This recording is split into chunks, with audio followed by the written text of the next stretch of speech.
ফের অঙ্গনওয়াড়ি কেন্দ্রের দেওয়া খিচুড়িতে টিকটিকি পাওয়ার ঘটনায় চাঞ্চল্য ছড়ালো বাঁকুড়ার খাতড়ায়।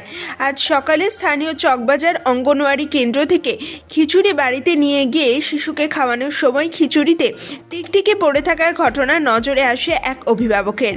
এরপরই এলাকায় আতঙ্ক ছড়িয়ে পড়ে। অঙ্গনওয়াড়ি কেন্দ্রে বিক্ষোভ ফেটে পড়েন অভিভাবকরা। বাঁকুড়ার খাতড়া চকবাজার অঙ্গনওয়াড়ি কেন্দ্রে প্রসূতি এবং শিশু মিলিয়ে কম বেশি 57 জন উপভোক্তা রয়েছেন। অন্যান্য দিনের মতোই আজ সকালে ওই অঙ্গনওয়াড়ি কেন্দ্র থেকে শিশু এবং প্রসূতিরা রান্না করা খিচুড়ি বাড়িতে নিয়ে যায়। এরপর বাড়িতে শিশুকে খিচুড়ি খাওয়াতে গেলে খিচুড়ির মধ্যে একটি সেদ্ধ টিকটিকি পড়ে থাকতে দেখেন অভিভাবক। ঘটনার কথা জানাজানি হতেই এলাকায় আতঙ্ক ছড়িয়ে পড়ে। তড়িঘড়ি ওই খিচুড়ি খাওয়া দুই শিশুকে স্থানীয় খাতড়া মহকুমা হাসপাতালে নিয়ে যাওয়া হয়। এরপরই অঙ্গনওয়াড়ি কেন্দ্রে বিক্ষোভে ফেটে পড়েন এলাকার বাসিন্দারা।